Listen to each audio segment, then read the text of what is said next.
everybody, and welcome to Shadow at Night. This is Monday, August the 25th, 2025. On the show tonight, Carney goes to Ukraine to give Zelensky more of our money. He also said last week, Friday, that Canada already has the best trade deal with the United States. Of all the deals in the world the United States has for trade, Canada's is the best. So we're going to get into that. Also, and I know it's very early in the show, and I want to say some hellos. Joy is watching from Glenboro, Manitoba tonight. Patty is watching from Haddishville, the strawberry capital of Manitoba. I'm sure some people in Portage la Prairie would have some things to say about that. Eddie is watching in Stonewall tonight. Hello, Gloria, watching in Medicine Hat. Edna in Victoria. Patricia is watching. Deborah is watching. We hope you're doing well, too, Deborah. Vicky is watching tonight. Hello, Sandra in Cudworth, Saskatchewan. Sharon is watching tonight. Heather is watching on YouTube from Edmonton. Hello, Kim from Rossendale. Far too many emojis required for those headlines. I don't quite know what you're talking about, but I can understand the emoji thing. Sometimes I don't understand them either. Hello, Greg in Kingston. Iris, did I say Iris already? There must be another Iris then. Hello, Vicky and Barbara. The whole gang is here on Facebook, YouTube, and X. And over on Rumble, we've got Dyson, Vilma, Buckster59, Andy Rock, Notables watching tonight. Senior Canuck, Bailey 242424. It's L is watching from Saskatchewan. Cosford is here as well tonight, the usual gang. Don't forget, and I said this to you guys, I was upset on Thursday night, and a lot of people got in touch with me on Friday morning, even late Thursday night, and said, "Are you okay, dude?" I said, "Yeah, I'm fine. I'm just frustrated." And maybe it came out a little bit on Thursday night show, but my frustration is due to the fact that we have so many people who watch this show and others like it every single day. They're always digging down rabbit holes looking for information. A lot of you guys feed me stuff through email and messenger, whatever other way you do it, sometimes text. And I appreciate that.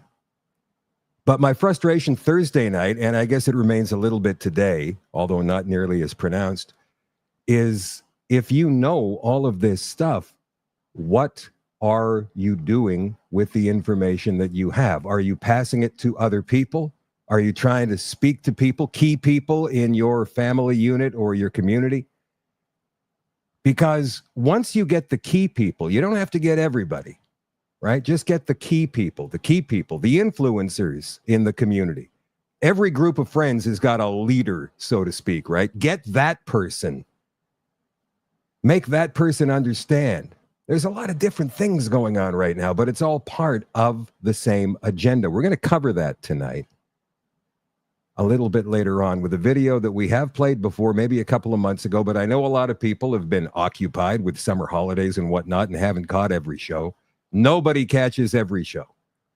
And I know we have a lot of newcomers who tune into this show every night, maybe for 10, 15 minutes, and then they sometimes, most of the time actually, will watch longer and eventually the whole thing and eventually become fans of the show and don't miss it. And that's great. And so just a little poll tonight for you guys in the comments, whichever platform you're watching on. I know there's one guy at least watching on Twitch as well. Maybe Shaunovision. He's the only guy who ever watches on Twitch. But in the comments, I'm going to ask you this question. Are you a newcomer to the freedom movement, to the truth movement? How long have you been aware of Agenda 2030, UN Agenda 2030? How long have you been aware of the Great Reset? Because like I said, you know, there's a lot of people who watch this show every single night without fail, and these folks are further along in the game than I am. They probably know more than I do, and I know a lot of this stuff. I just can't put the pieces of the puzzle together yet. It's not easy. And some of you think you have, but you haven't because nobody can. We haven't got all the pieces. We don't know what the final picture looks like. We've got an idea, but it's a blurry image right now. We don't know exactly what the reasons for this are. We can speculate. But every time we ask why, and we get some kind of a weird-ass answer, then we have to ask why and why and why and why until eventually we get to the top where there are no more whys. You just have to go, well, that's it then. And we've done that a few times. And then we've had to break down that pyramid because something is wrong with it. There's a loose stone in there and the whole thing comes tumbling down. And so then you have to start from scratch again. You've got the basics. You've got all of the things these politicians have been saying to us out loud in the open for over 5 years now. But what are they doing? How many things are they doing at once? Are they doing everything in the same place all at once, or are they staggering their approach? I think they're staggering their approach. Who's exactly in on this? Who's working with who? How many cabals are there? Tonight, we're going to introduce to the newbies, and I do think, and you know what? If you are new to this, do not be ashamed of that. Please don't be embarrassed or shy or anything. You can go ahead and write down in the comments, hey man, I just heard about this like last week. And now I'm riveted. I need to know more. And that's okay. That's perfectly fine. The Cloward Piven strategy is something that's in play right now, but only in certain countries. There's one huge notable country that it's not being played out in right now. Obviously, that's the United States. But what strategy is being played out there? Because that would be the competing cabal, or one of the competing cabals. So we're going to go into the Cloward Piven strategy tonight, and a few other things that you might not be aware of are happening, small things that are happening around us right now, things you may not even notice, even if you are awake to all of this nonsense. And what does it have to do with everything? Now, we can't go too far, because some things are just some things. Not everything. You see, this is the problem that we sometimes face. We have to use discernment. Not everything is part of it. Sometimes things just happen for no reason whatsoever, the flukes. But then other things are far more obvious. So we're going to get to some of those things tonight. Also, there's a guy from, now what is this? The National Citizens Alliance, who's in Southern Alberta. He's in Calgary. He's been pointing out all of the big high tech that is put up in that city. And we've got another video of him tonight doing just that at COP, Canada Olympic Park. So yeah, this is going to be an interesting show tonight, you guys. Mark Carney, as I said, now, again, all of this geopolitical stuff, it's fine to follow. And some of it may have something to do with the agenda they're rolling out. But I think it's mostly, believe it or not, some people are saying, well, Russia, the nuclear war, and Putin's an animal, and all of that propaganda, distraction mostly. Do you think anything's really going to happen? Do you think things are as bad in Ukraine as the media wants you to believe? Mark Carney was over in a war zone this past weekend. I didn't see him wearing any fatigues. What's that? Well, they're not fighting the war all over Ukraine, Shadow. Yeah, I know that. But come on, why do you want to go to a country that's plagued by war when you can just meet the guy somewhere else? Oh, I see. It's a symbolic gesture. We're not afraid. Because Mark Carney says he's thinking about maybe putting Canadian boots on the ground for this. Is that going to be the thing that upsets the apple cart? Is that a bridge too far? Or is the frog still boiling in that pot? Shadow at Night live stream begins in 30 seconds.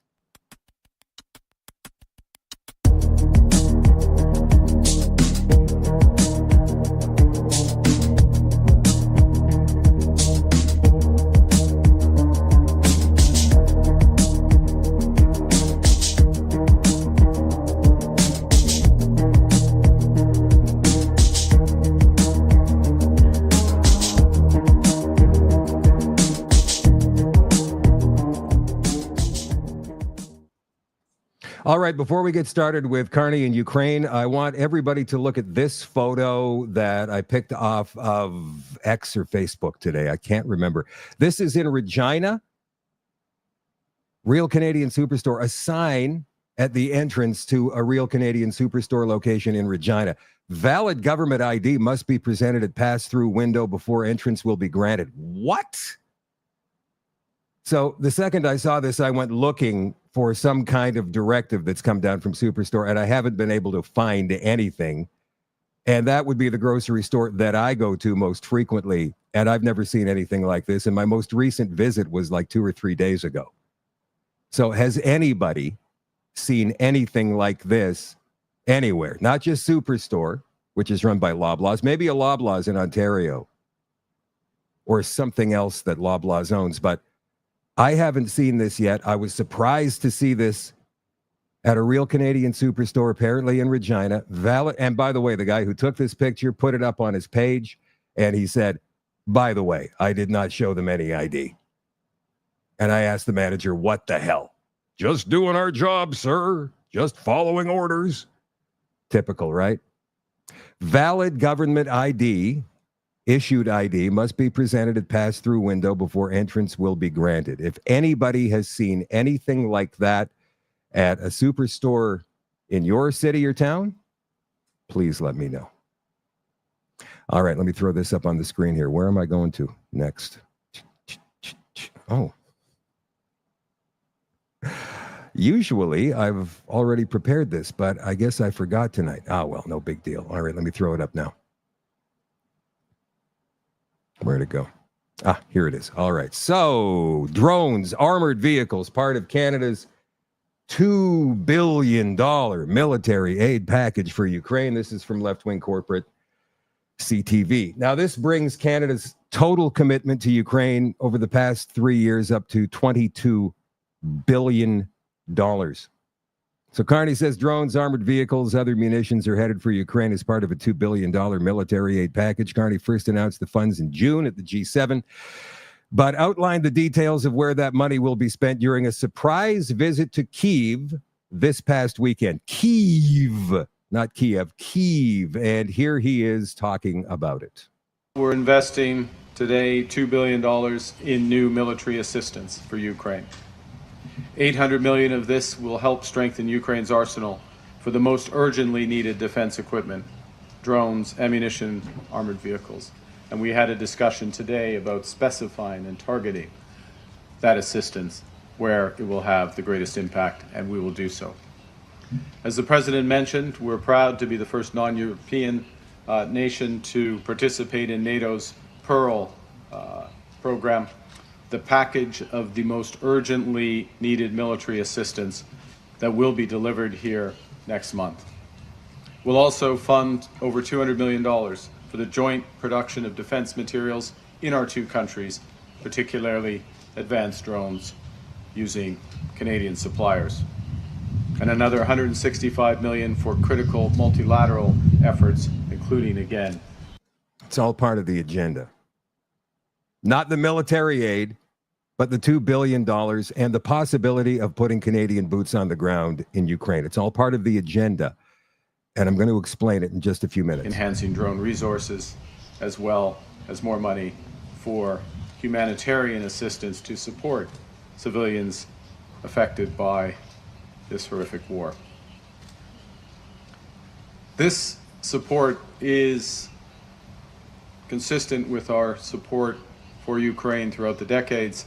It's also part of our broader approach, our new government's broader approach to step up our role in collective security for Ukraine, in Europe, with our NATO partners, and around the world. Because leadership requires not just the strength of our values, but the value of our strength. Canada has what the world needs: productive industry, highly trained military personnel, a wealth of natural resources. Wait a minute, did he just say the strength of our values, not the values of our strength, or not just whatever? That reminds me of a line from a movie where all these guys think they're superheroes. Ben Stiller's in it. Forget what it's called. But it was stupid. And the sage superhero used to say dumb shit like that. Anyway. And we have a heart. As co-chair of the International Coalition for the Return of Ukrainian Children, Canada will intensify its work with Ukraine, European partners, and the United States to secure the immediate and unconditional release of those children. We welcome the United States' recent efforts to secure long-term peace for Ukraine and for Europe.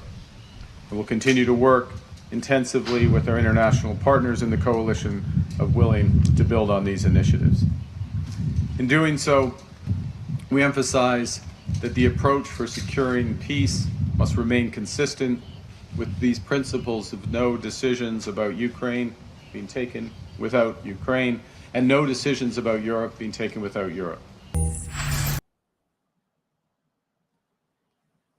22 billion. Now, somebody wrote in the comments, no, I heard it was 38, or read today it was 38. Last I checked, which was about an hour ago, it was 22 billion and counting. And that includes the latest $2 billion package. So as our military is stretched right to the very edge with less than a full complement of soldiers, 63,000, they're authorized for 71,000, and the reserves are even lower, and the equipment is subpar, dated, doesn't even work half the time. People are starving in the streets. People are skipping meals. Drug abuse is at an all-time high. Crime is at an all-time high. People can't get a place to live for less than $2,000 a month. This guy is sending $2 billion more of our dollars to Ukraine. And for what? Oh, right, I forgot. Putin's the devil. Putin's a monster. So I went to check Pierre Poilievre's X page today, because usually politicians will put something first on their X page and then it goes to all the other social media platforms. So let's go to see what Pierre Poilievre had to say on X today. And remember, this announcement, Carney made this announcement like yesterday or 2 days ago even. It's not exactly brand new. Pierre Poilievre on X: the Barrett family has stood strong for 8 decades here in Beaver Bank, supplying the lumber trusses. Okay, whatever. And then always in French after that. The Carney Liberals said they would cap temporary foreign workers at 82,000 for all of 2025. Only halfway through the year, it's already at 105,000, while our youth employment is at a 27-year low. Okay, so he's talking about immigration. That needs to be stopped. That's a good thing, but he's not talking about Ukraine.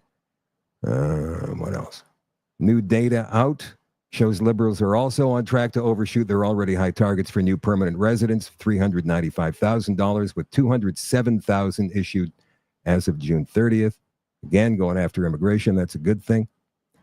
Since Carney took office, it's been elbows down, Canadian investment, blah, blah, blah. Canada is short nurses. A Canada First immigration refugee system should only invite the right people in the right numbers. Okay, I get that. Canada First, Canada First. Raquel Dancho, a conservative MP from Winnipeg, says since Mark Carney became prime minister, $63 billion has left Canadian capital markets. Okay, that's a symptom of the problem. He goes on about immigration again. Goes on to say about how investment is going to the United States and not Canada. Carney's Liberals record on asylum claimants with 291,000 claimants in the queue, a more than 2,800% increase from 2015 to 2025. The numbers continue to climb. Nowhere do I see anything about Ukraine. Why is that? Because Poilievre agrees. Here he is back in March during the election campaign.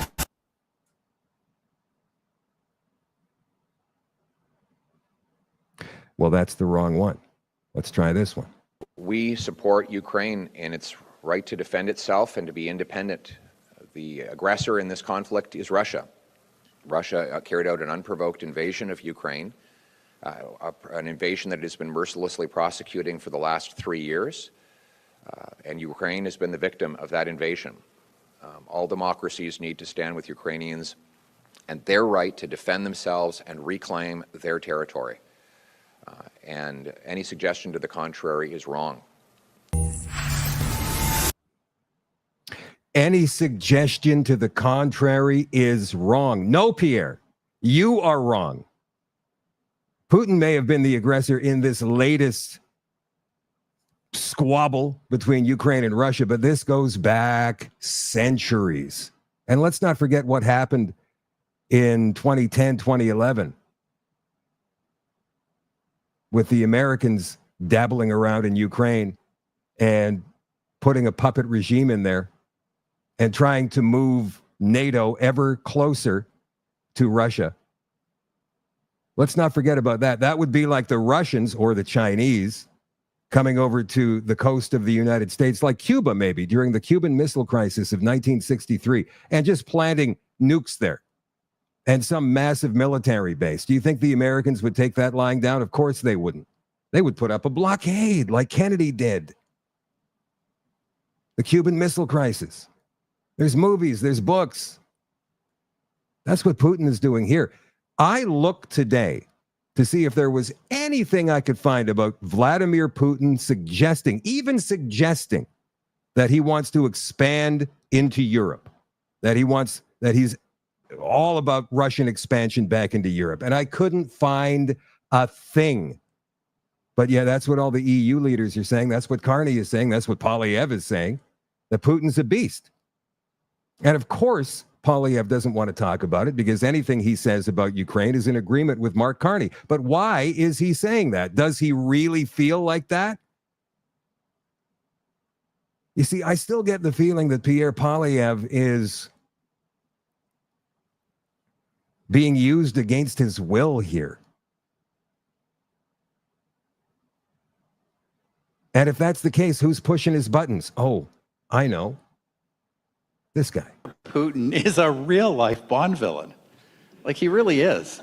Except I never saw any sense of humor, although one of my colleagues saw, he did say one time he heard Putin laughing at a very macabre joke. He and I, had a notoriously bad relationship by the end, quite deliberate on my part, actually. But he's, in many ways, a very impressive individual. Vladimir Putin is very smart. He is very smart. He is very hardworking. He's extremely disciplined. He would come into any meeting I ever saw just fantastically well briefed. And he is a real, psychological expert. He's a, former intelligence officer. And I watched Vladimir Putin. He was very good at sizing up people's weaknesses and exploiting them and getting them to think he was on their side when he wasn't. I watched this over and over again with this guy. He has a lot of great attributes. And the problem is, though, that, there's a big problem. He's an evil man. He took what is a fledgling democracy and turned it back into a tyranny. He is creating no institutions, no long-term plan for Russia. He will leave the country poor and in chaos when he goes. And I think this is a real tragedy for Russia. And in a sense, it's a tragedy that somebody with his ability just wasn't imbued with any sense of ideals or higher purpose. Russia's in great shape right now. Financially, militarily, it's in fine shape. What is he even talking about? What is Harper even talking about? All of these tariffs that the EU and the Americans put on Russia had no effect on them because they are a huge country and a huge economy and a massive military power. They rank second or third in the world in terms of naval strength, number one in terms of nuclear strength. So what is it, the nuclear weapons? What is it about Russia? Are they just being used as a scapegoat? What is so special about Ukraine? Is that where they're laundering the money? Is that where the bio labs are? Is that where all the gold is? Boyd Anderson would tell you that. Remember Boyd? That's where they're hiding the gold, man. Billions and billions of dollars in gold. We're going to have to get Boyd back on the show very, very soon. But in the meantime, while everybody is vilifying Vladimir Putin, what about Volodymyr Zelensky anyway? Now, I found this today and I went and verified everything on this photo. And it turns out that this is true. I knew it was true, but I had to double check. because I don't want to give you guys any misinformation. And so what has he done during his time in power, Zelensky? He's canceled elections to extend his power beyond his term. Check. That happened a year and a half ago. Took control of all media, TV, print, radio, internet. Yep, that's true. Closed churches, arrested priests, beat church members, confiscated church land and bank accounts again. Verified. Disbanded 11 political parties and arrested leaders. Now, there is some discrepancy in the number of political parties he disbanded. Some say 9, some say 8, some say 12. So whatever the number, he has done that. Kidnapped teens and old men and forced them to fight and die. We've seen video of that. Lied about massive casualties. We don't know about that. Cannot provide any accounting for hundreds of billions of dollars. And killed American journalist Gonzalo Lira. Now, again, he didn't personally kill anybody. And some say he didn't even know about it. And let's not forget about the Azov Battalion that has now been integrated into the Ukrainian military. It's founded by Nazis, neo-Nazis. Mark Carney would have you believe that Canada and Ukraine are united by the defense of freedom, democracy, and life. And I put this back up. Are you freaking kidding me right now? Like, what people out there still believe this? And that's why I asked earlier in the show, just as the show began, how many new people we have here. How many people have had their eyes opened in the past month, 2 months, 6 months? How many people are starting to see exactly what's going on here? Starting to see UN Agenda 2030 unfolding.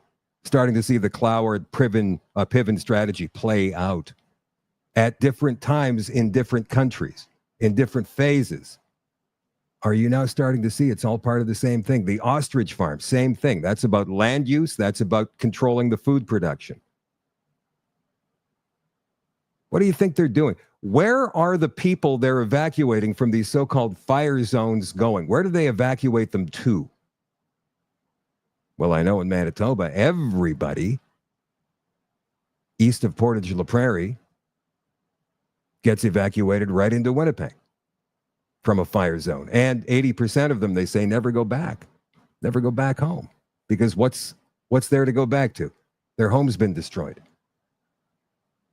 And the government says, well, we'll just take over this land if nobody wants to come back. And boom, another 10,000 people in the city.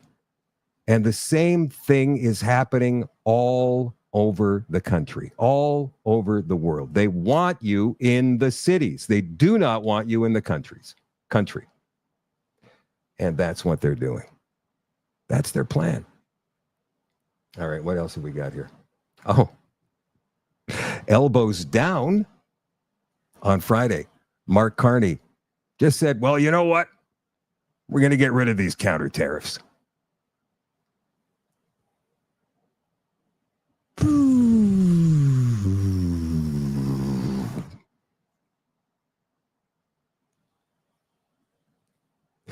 Canadian counter tariffs on U.S. auto, steel, and aluminum will remain for now, Carney said, describing the move as a bid to match Trump's tariffs on Canada. The change will take effect starting next week. The Prime Minister said, wait a minute, I didn't start that story exactly at the beginning here. So he said on Friday that Canada will lift many of its retaliatory tariffs on U.S. goods that fall under the free trade rules. CUSMA is the name of that agreement, after agreeing with Donald Trump to intensify stalled trade talks. As we were, you know what? I'll let him say it. I mean, I impersonating Mark Carney is difficult because he's so boring. Watch. Actual U.S. tariff rate on Canadian goods is 5.6%. Compare that to the 16% global average. That remains the lowest amongst all of the United States trading partners. And more than 85% of Canada-U.S. trade is now tariff-free. So let's be absolutely clear. Canada currently has the best trade deal with the United States. And while it's different from what we had before, it is still better than that of any other country.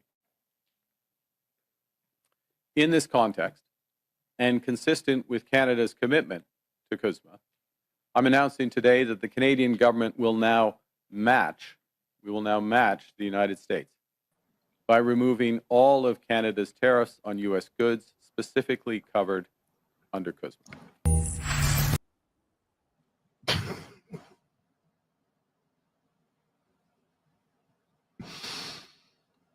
Elbows up. Remember all those videos of those people standing outside Mark Carney rallies? Elbows up. Remember the picture of Mark Carney with his elbows up?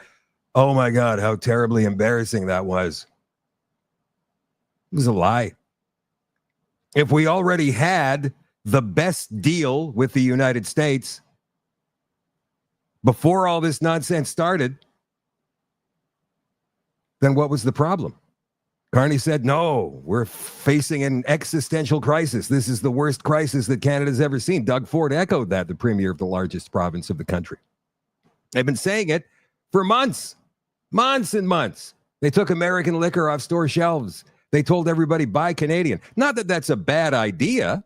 Don't get me wrong. I say, yeah, buy Canadian for sure, but do it for the right reasons. Don't avoid American goods because you hate Donald Trump for some reason, or because you think that Canada's going to win some trade war with the United States, which is a joke. I mean, that's one of the funniest things. I couldn't believe people were falling for that. And then I went, did these people not pay attention in school? Do they not understand how large the American economy is, even weakened? That it's still over 10 times the size of Canada's economy? Is there any way that Canada could ever win any kind of war with the Americans? Of course there isn't. Can we hurt them maybe a little bit in some spots? Yeah, sure. Should Doug Ford have said things like, we'll turn off their power? And that's same with the idiot from New Brunswick. I forget her name now. No, because the Americans could do 100 times worse to us. We have one pipeline that goes west to east in this country. And that pipeline goes through Alberta, and then it goes through Saskatchewan, then it comes through Manitoba, and it goes south into the United States, where it goes into Minnesota, goes to Wisconsin, goes around the Great Lakes, and then back up through, I think, Sault Ste. Marie, Ontario. That pipeline, that part of it, is controlled by the Americans, and they could shut it off at any time.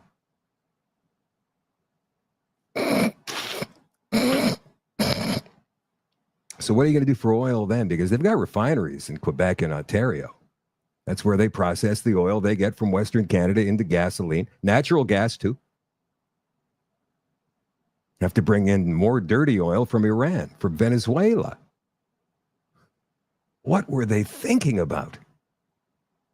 What were they thinking about? Oh yeah, they wanted to win an election, and they know that 50 to 60, maybe even more % of Canadians are dumb, and they fell for it. Either that, or we're not dumb and the election was rigged and there's no way for us to prove it. I don't know. And the second you start saying, hey, maybe there's some discrepancies with the election results, you get attacked by the left-wing corporate media as some kind of a Trump supporter. Mega right-wing extremist, knuckle-dragging ape. It's all part of the plan. It's been designed like that, to shut you up before you ever get started. And so it's time to just forget about that. For anybody who has been sitting there going, man, I know all this stuff, but I haven't been able to say it. Or I can't say it to this person, that person, this person, because they'll call me crazy. Or they'll call me right-wing extremist. Who cares? So what? They will try to humiliate you. They'll try to call you conspiracy theorists. They'll try to call you crazy. And the funny thing about the people that call names like that, they don't even know. They have no concept, no clue what's going on. They haven't got a clue. Not one. You're armed with the information. They don't have any. And so they're going to try and call you names. How does that even work? You've got the high ground in this. So this story came down from Zero Hedge a couple of days ago, written by Tyler Durden, not the rock star. Canada's refusal to cooperate with DEA on fentanyl superlab investigation fueled cross-border tariffs. What did Trump ask for at the beginning of all of this? And Trudeau said, yeah, okay, sure, we've got a fentanyl czar, we're going to do that. Never did anything. Maybe a little bit more security here and there, but they never actually went after any of these gangs that are controlling the fentanyl, the fentanyl ingredients that come into the country so they can make it at the fentanyl super labs. They never did anything like that. And of course, those gangs, those triads are controlled by the communist Chinese government because everything in that country is controlled by the communists. And BC just gave, $1 billion contract for building ferries to China, and nobody says anything. China puts tariffs on Canadian canola. Nobody says anything. Nobody goes elbows up. Nobody goes crazy. Why? Because the media, the left-wing corporate media, did nothing about it. That's why. And neither did any politicians, because it's rigged like that. That's not the battle they want out there. They've got their own chaos in mind, and China just doesn't come into it. So it might be a story on the back pages, but it's not something that's going to resonate because the media and the government does not want it to. They're too in bed with China for that. Trump's new hemispheric defense strategy, stretching across North, Central, and South America, now includes the deployment of 4,000 troops, 3 guided missile destroyers positioned in international waters off Venezuela as part of a broader campaign to dismantle command and control hubs of narco-terrorists and purge Chinese-linked drug and money laundering networks from the region. Last week, the Pentagon positioned 3 Aegis guided missile destroyers, the USS Gravely, Jason Dunham, and Samson, directly off. That's a lot of power right there. And they're directly off the coast of Venezuela as new force posturing takes hold in the region, with the Pentagon's crosshairs focused on narco-terrorists fueling America's drug death crisis that claims 100,000 lives per year. And nobody ever talks about that. Simultaneously, attention turns to Canada, which, like Mexico and other surrounding countries, remains a very weak partner in the region as the Trump administration advances its defense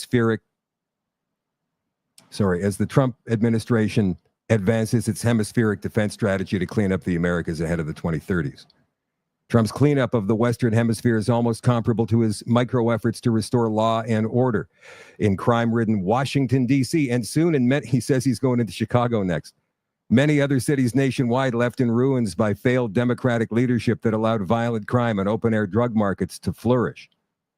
Sam Cooper of the Bureau has uncovered in recent years that North America's fentanyl crisis is not just a drug death crisis wiping out military-aged men and women by the hundreds of thousands. It's also a sprawling international money laundering machine run through Chinese triads, Mexican cartels, Canadian financial networks, and a massive transnational crime web that fuels the crisis. Some view this operation to subvert Washington as Chinese irregular warfare. Cooper's work, as they've covered in recent years on Zero Hedge, spans Chinese narcos using laundering networks via TD Bank and other Canadian financial institutions, to Breaking Bad-style super labs in Canada, to all things China subverting the Americas. And what has Canada done about it? Absolutely nothing. Say it again. Absolutely nothing.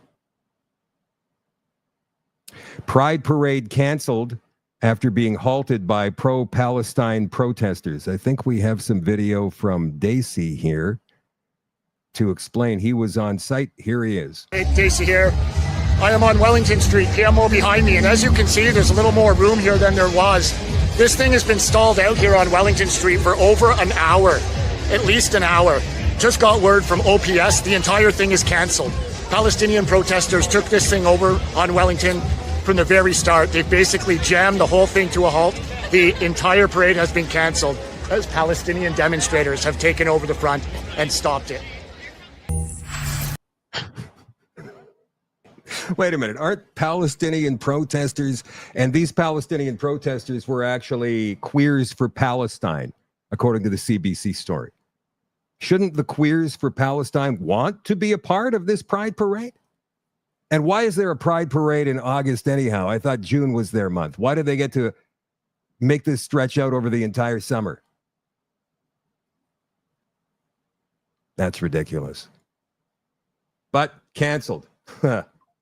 All right. This story came from Livewire Calgary a couple of days ago. Calgary Pride flag soars as sponsorship refusals surge for 2025. People are pulling their money.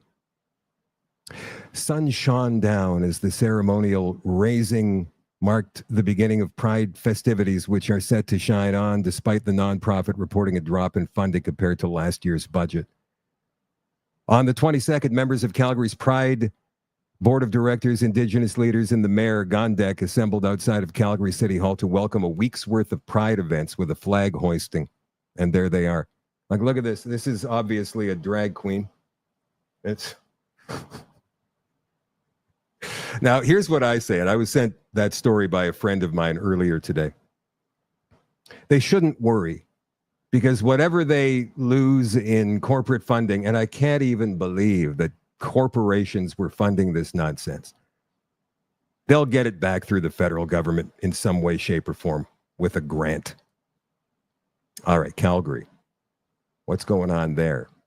Well, there's this organization called the National Citizens Alliance, and there's this guy who does a lot of their videos. And I like this guy. I don't know who he is. I've been trying to find out who he is, and maybe you guys can help me get him on the show. We showed you a video of him a few weeks ago. He was downtown in Calgary pointing out all of the cameras that are being installed, I think, on Stephen Avenue Mall. And now he's out pointing out 5G and 4G and maybe even 6G being installed at Canada Olympic Park. Watch this. This is the 90-meter ski jump that was in the 1988 Olympics. This ski jump has been decommissioned, and the smaller ski jumps have been decommissioned as well.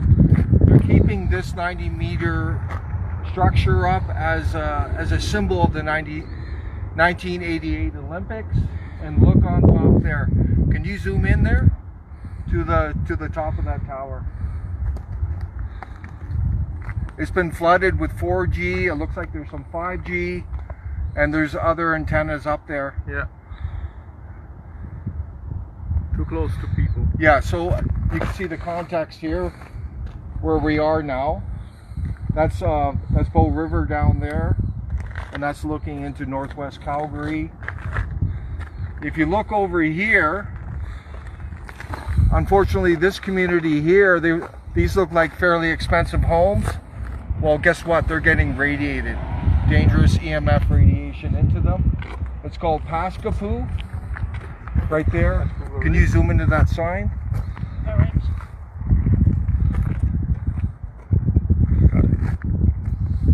And we're going to do some readings now just so you guys can see the radiation. And then we're going to walk up into the community and get another view of this tower.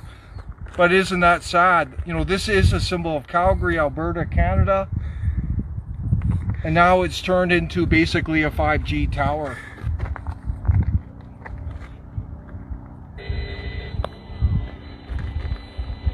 Oh, wow. Yeah, that's off the charts. Oh my God, these people are getting radiated in this community big time. They don't even know it. I hope some of them see this. This is peaked out at 6. Already? It's already peaked out there. It's pulsating. You know, 4.8, 4.9, 5, 5.73, it's gone up to 6. The power output from that tower is unbelievable. It's up to 2,800. Well over the public area usage of 1,000. 1,000 microwatts per meter square. It's well Look at the families walking by. Obviously, they live in that neighborhood. They're being irradiated every single day. It's sad to me. over that. But let's walk along here. That's unbelievable, isn't it? Yeah. Right.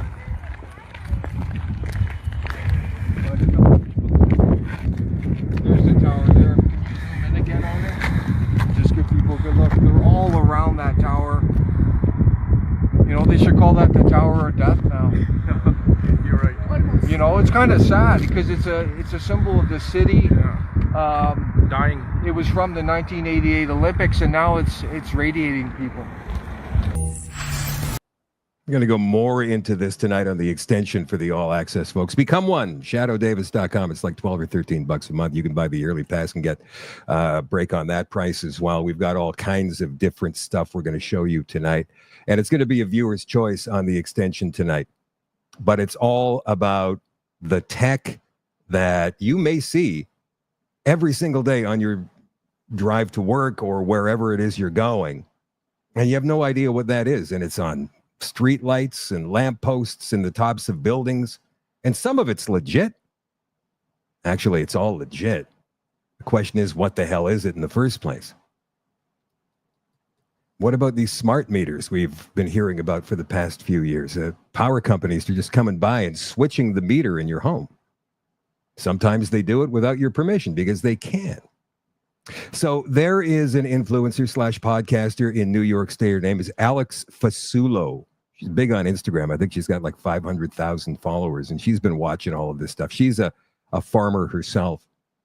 And here she is talking about somebody coming by her farm and trying to install one of these smart meters. Concerning that I want to share on here happened at my barn a couple weeks ago, and I was outside here in the garden minding my business, and I heard a truck pull in. The truck was labeled as a utility truck. It wasn't even labeled for National Grid, who is the only electric provider in this area. And the guy in the truck got out of the truck and was about to just help himself to the side of my barn when I had to basically say, "Hey, hello, who are you? What's going on here?" And he goes, "Oh, I'm here to replace your current meter. I'm going to put in a smart meter." I said, first of all, what? Second of all, nobody told me you were coming. He showed up unannounced to basically sneakily help himself to my meter to make sure that smart meter got in there. Since I was here, I declined the smart meter. By declining it, I now have to pay a fee of $11 a month or so. How this meter works, a smart meter, is it would beam personal electric usage data information from my structure to National Grid whenever they want it. Well, guess what happens every time that information is beamed to them? It gives off a radio frequency. Something told me to just say no to it that day, and I'm so glad I did, because lots of people have written into me on social media telling me the RFs given off from these smart meters are enough to disturb, harm, or confuse local pollinators. Well, guess where my meter is?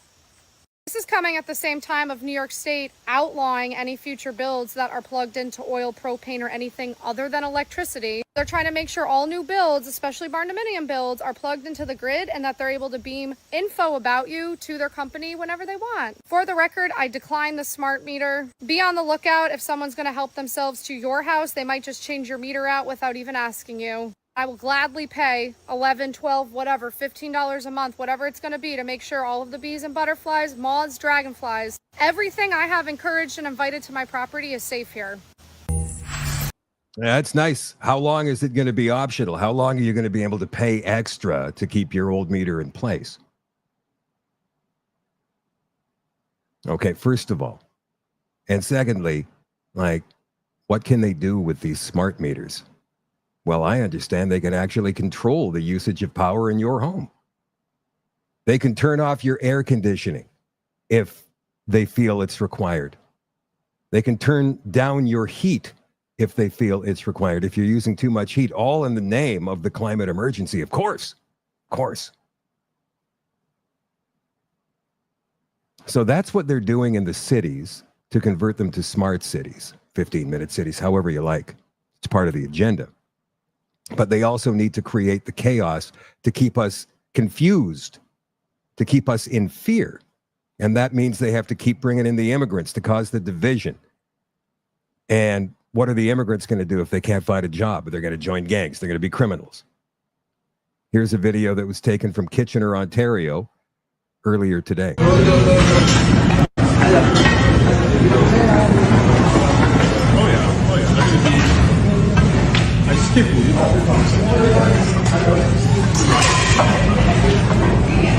guys, you're on live TV, eh? You're on live TV.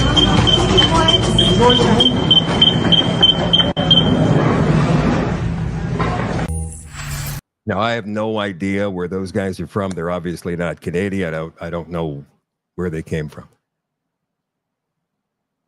But you can bet if the police do pick them up, because they've got clear evidence, clear video, they know what these guys look like and probably how to find them, that nothing will happen to them. In Canada, what's been happening is judges have been letting these guys off because they don't want to screw up with their immigration.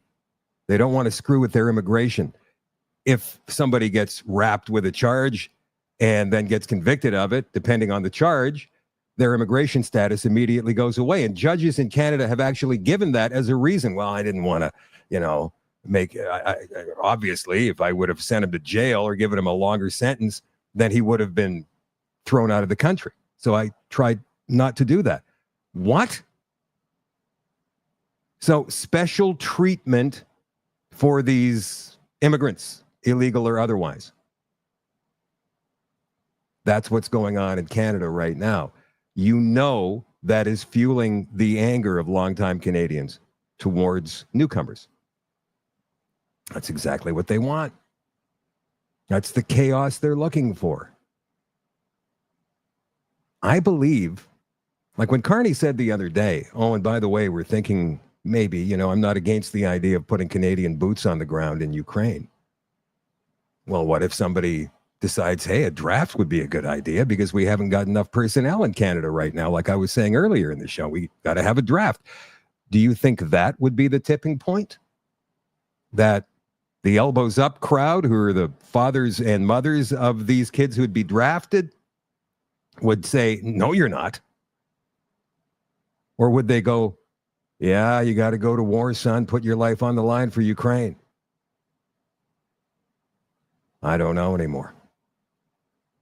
So we played this video a little while back, and if you're a newcomer or you missed it, you're going to want to see this. It's our friend Neil Oliver talking about the Cloward Piven strategy, and he does mention Mark Carney specifically in this discussion. It's 10 minutes.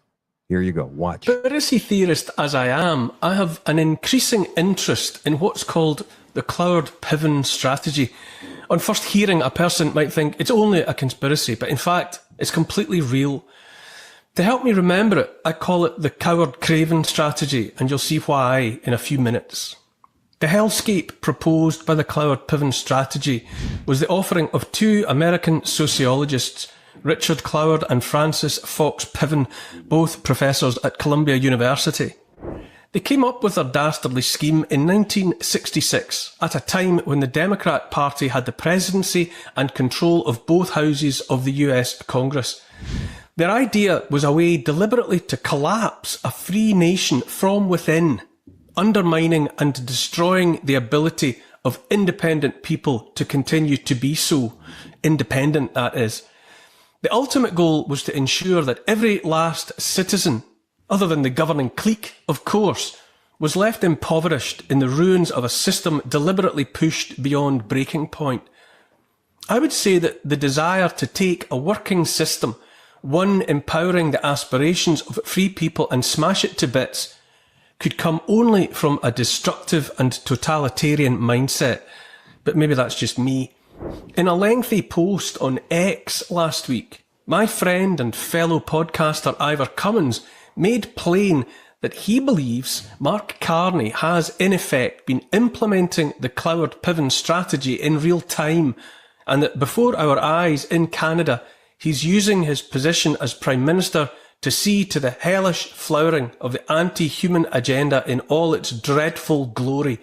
Quote, "What is unfolding in Canada is not politics. It is not reform. It is a hostile takeover by global forces using one of the most sophisticated and destructive plans ever devised to collapse a free society from within." He continues, "Mark Carney was not elected, he was selected. His loyalty is not to the Canadian people, it is to the World Economic Forum, the United Nations, the Bank for International Settlements, and the other unelected global institutions that aim to erase national sovereignty and individual freedom. The Cloward-Piven strategy is predicated upon deliberately overloading and bankrupting the welfare system by driving and encouraging more and more people to seek to get more and more money from the system, knowing full well that such behaviour, quote, would produce bureaucratic disruption in welfare agencies and fiscal disruption in local and state governments. As Cummins wrote, during the COVID-19 lockdowns, Carney publicly supported massive government stimulus spending, including the Canada Emergency Response Benefit, which gave more than 8 million Canadians free money with no strings. This programme cost over 81 billion Canadian dollars. Carney, in a July 2020 speech to the London School of Economics, called these types of stimulus packages essential tools for transition. Transition to what? A person might ask. And praised the role of public finance in accelerating a shift to stakeholder capitalism. It's my opinion, and I have shared it before, that what the likes of Klaus Schwab of the World Economic Forum calls stakeholder capitalism is fascism by any other name. The removal of the decision-making from the people so that it can be handed to unelected bureaucrats, politicians, and the CEOs of transnational corporations. According to Cummins, the Canadian COVID-19 lockdowns were not about public health. Quote, they were all about creating permanent dependency. The more individuals rely on government support, the more control the government has. Canada's debt has now reached more than $1.5 trillion. The system is being driven towards bankruptcy by design. End quote. It's by these means that a functioning system is deliberately and maliciously broken, and a country of free people making their own choices and decisions corrupted into one in which all must go cap in hand to the state for anything and everything. As well as driving more and more people into the arms of the state, the Cloward-Piven strategy engineers rising chaos. At the same time as increasing dependency on money provided by the state, the cost of living is hiked sky high until the... Okay, so we've seen that before. That is what's going on here. Okay, that's what Ivor Cummins said. We're going to get him on the show at some point soon as well. He's in the UK, though, so it's tough. 6-hour time difference from here, but we can always record something with Ivor. He's fantastic. Tony Sayers. Now, let me see here. I've got a bio of this guy. I want you guys to... You see, one of the things that I do try to do on this show is introduce you to other influencers out there who may have a slightly different take on the situation than I do or others do, a take that you haven't quite heard yet. Tony Sayers is a passionate activist, vlogger, writer, public speaker who in 2013 started to become aware of the deeper goings-on within this world and the hidden hands that control it. Since having these realizations, he's been relentless in his work to expose the evils of corruption in society in an attempt to help others open their eyes. And here he is talking about what's going on in the world right now. As I'm seeing so many people fall for this immigration crisis, it is classic bait and switch. It is classic problem, reaction, solution from the parasites that rule the country and the world, if you're from the UK where I'm from, where they will create a problem on purpose because they have a solution in mind, they have an end goal, but they can't just introduce their solution because there'd be too much pushback. People wouldn't go for it. So they need a problem to get a reaction from the public, so then they can introduce the solution, quote unquote, which is never going to be beneficial for all of us in the end anyway. And this is what is going on with the immigration stuff, whereby they are purposely letting people into the country. If you're from the UK, this is going on around the world as in other countries, but I speak for myself as a UK citizen, And so they're purposely letting people into the country, and they're giving them food and accommodation. And this is riling people up because people can't see the bigger picture. They can't see the bigger agenda. They won't ask the question, well, why are they letting these people in? And not only letting them in and giving them accommodation, they're also arming them, right? This has been exposed, right? They want these people armed. They want to basically create civil war. They want people on the streets fighting, a classic divide and rule, divide the population against each other, divide the people against each other. So we never actually really look at who's causing all of this chaos. We're just looking at each other. It's just so old and boring, yet we fall for it time and time and time again. Now, I'm not saying that these people aren't causing problems. You know, I was in the UK recently. I didn't see anything. I was out at night. Nothing. You know, I think a lot of it gets blown up in the media on purpose because they want people riled up and angry. And so this is what's going on. So what is the end game? Well, they want everyone on digital ID. They want everyone digitally enslaved, whereby you can't get on the internet without your digital ID. That's going to be linked to your digital currency, your CBDCs, where they're going to be able to program your money and turn it off if you speak out against the system, or if you don't get your latest jab in the arm, they can just turn your money off. And you know, if you walk out of your 15-minute city, or you drive out of your 15-minute cities too much, then they can just turn your money off. And it's all going to be about digital control, digital ID. They are causing all of this because that will be the solution for the problem.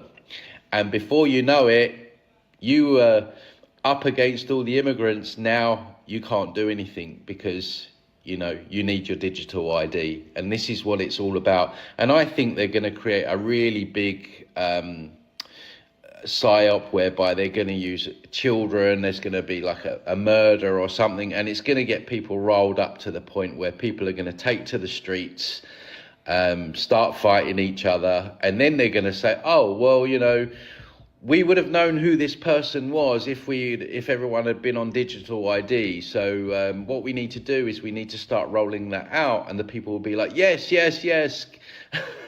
It's just such a classic trick. They use it all the time, and it really frustrates me that people can't see through this. You know, I know countries have their cultures and things like that, and that's important to some people.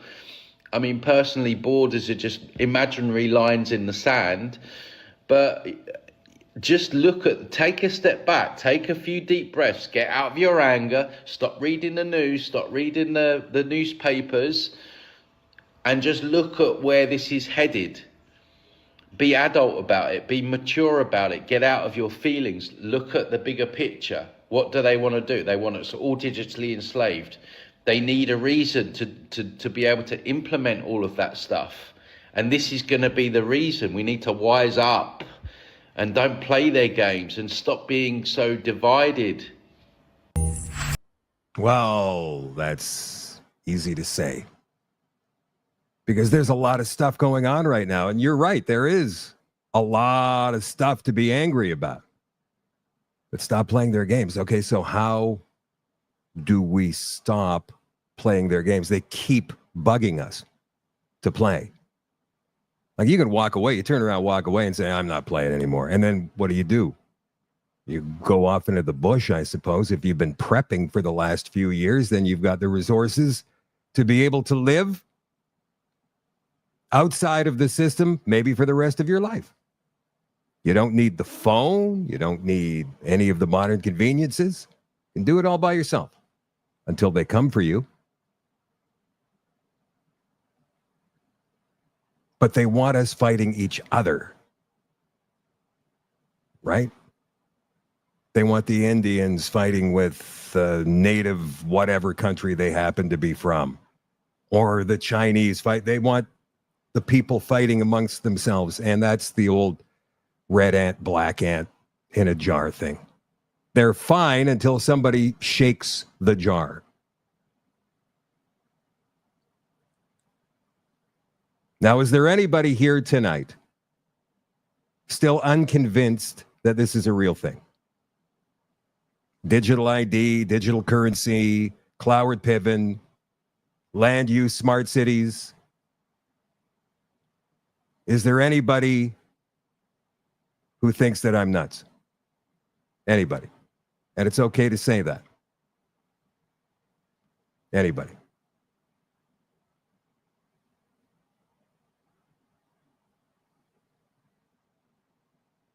I'm watching.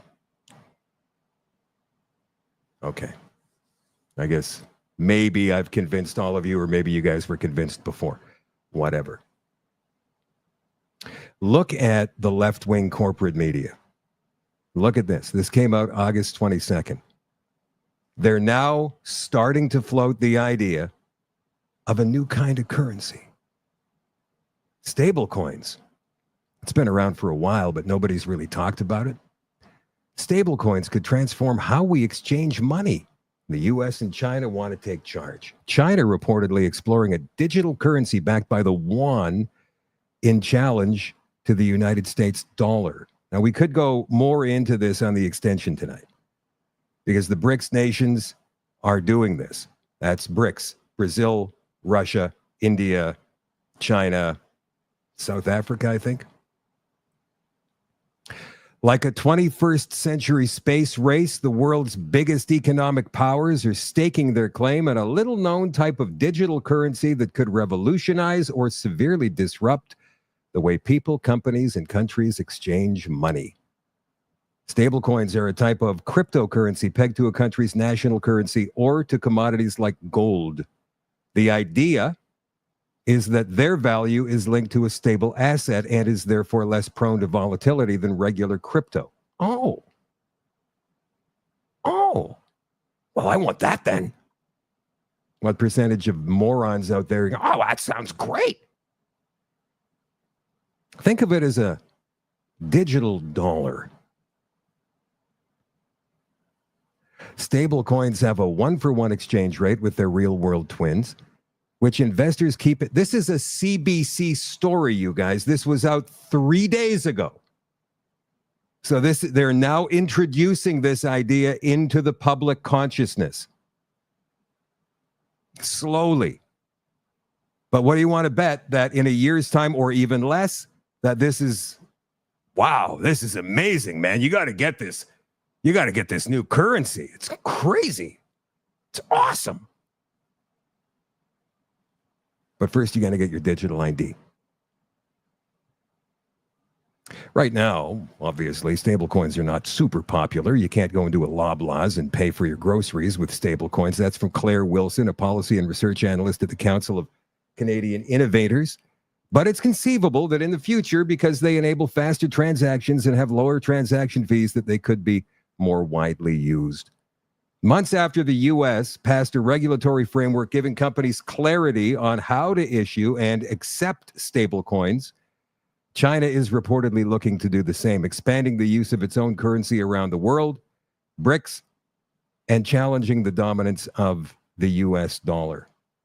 And Trump might say something like, well, we have to keep up with China. So, yeah, we have to do this, or they're going to own us. And then we're in. Boom. Couple more things here before we go to the extension tonight.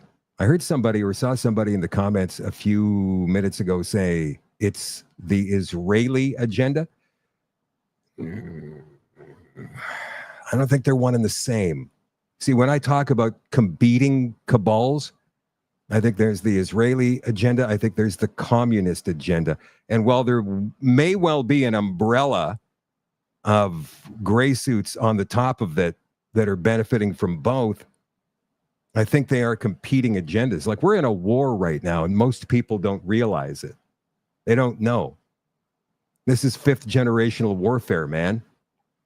Like tanks and bombs and guns, that's like old school.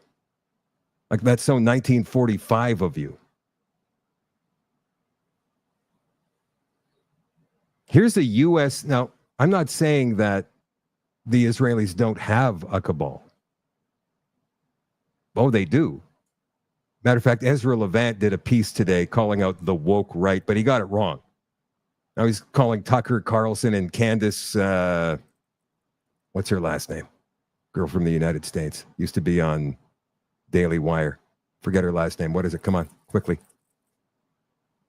I like her. Candace Owens. Duh. He didn't like that they were calling out the Israeli agenda and why Israel seems to have such undue power over the United States government. Now, that's becoming a thing that people are keeping their eyes on right now. People like Chris Sky all over Instagram about that lately. And then, of course, the whole Epstein thing apparently has to do with the Mossad and whatnot. And then that's linked, of course, to the child trafficking. This is, guys, this is all theory that I'm putting out right now, just so you're aware. I don't have the answers, but I continue to think about this stuff all the time. Well, not all the time, but a lot of the time. And it's very disturbing. And that's why I'm always looking for people who are further advanced than I am to be able to come up with ideas. But there are pieces that keep coming out every single day. Like this U.S. active duty sergeant who was reprimanded for something he put on his social media. But watch what it was about. This is crazy. So after 20 years of service in the military, yesterday I got pulled into an officer's office and counseled for posts that I have on my social media. During the counseling, they told me I'm under investigation as a threat to national security. When I asked for proof, like what the posts were yesterday, they refused to give it to me. They made me come back today to further go over stuff. They gave me the proof, and the proof they gave me are anti-Israel posts. Now, when I joined the military, I took an allegiance to support the United States of America. I did not ever take an allegiance to support Israel. But yet, I am deemed a threat to national security because I do not support Israel and their genocide against the Palestinian people.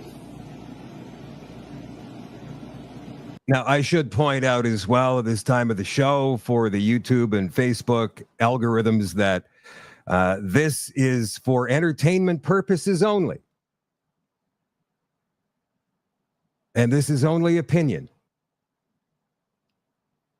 Having said that, let's continue. Yes, you heard that right.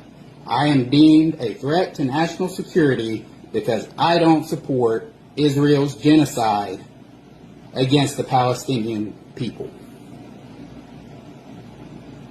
Since when does not supporting a foreign nation get a U.S. soldier investigated for being a threat to national security?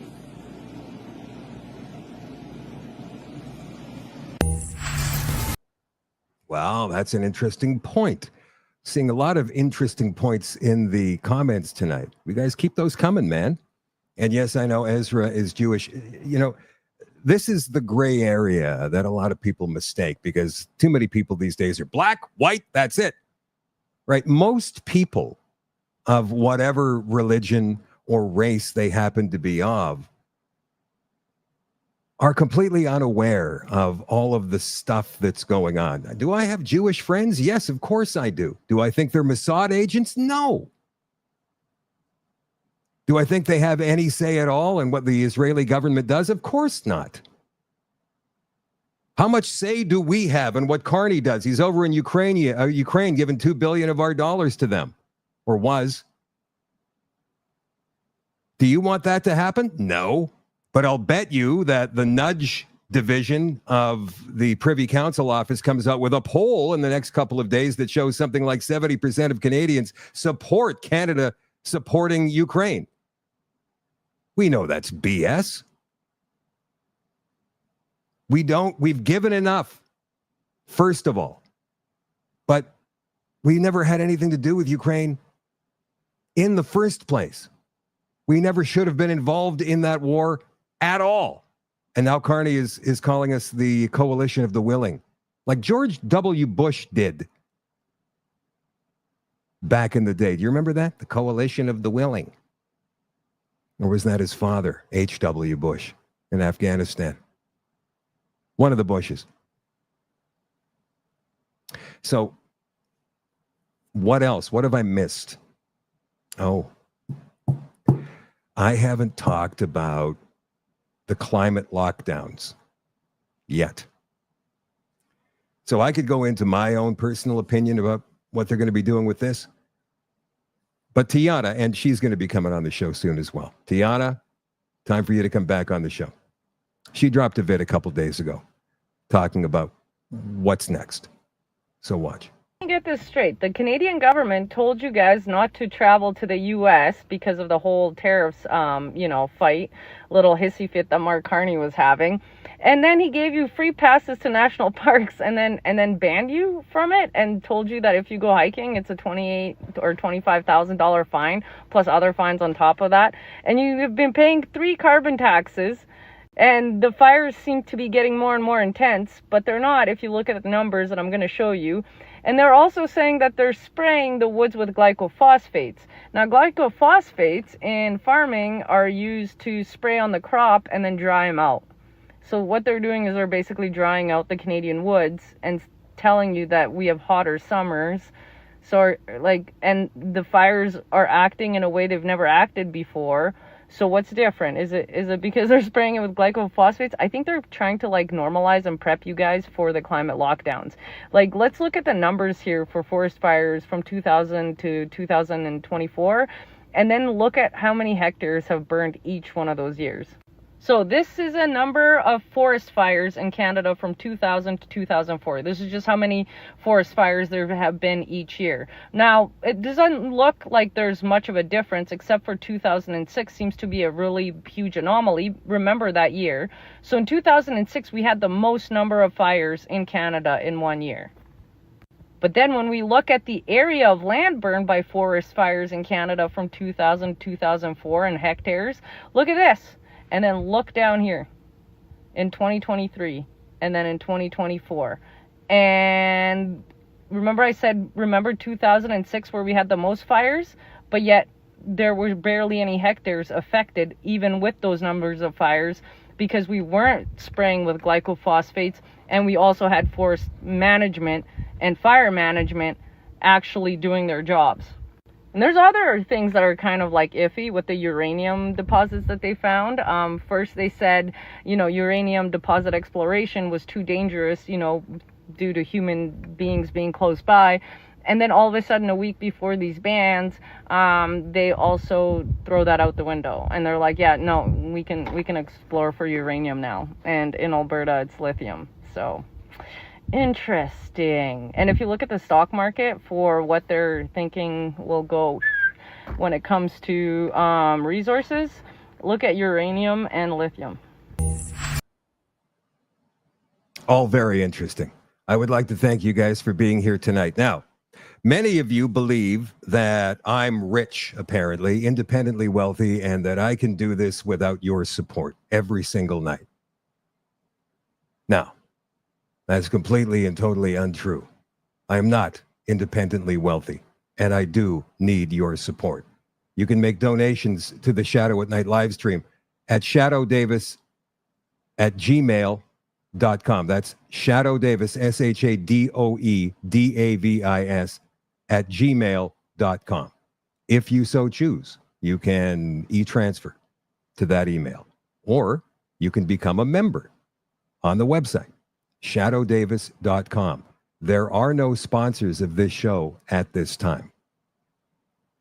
There are none. It's just me and you. If you want this show to continue, and I'll tell you that right now things are getting tight, then you can go ahead and support the show instead of giving your money to people that hate you, like the cable companies, like Shoppers Drug Mart. All right.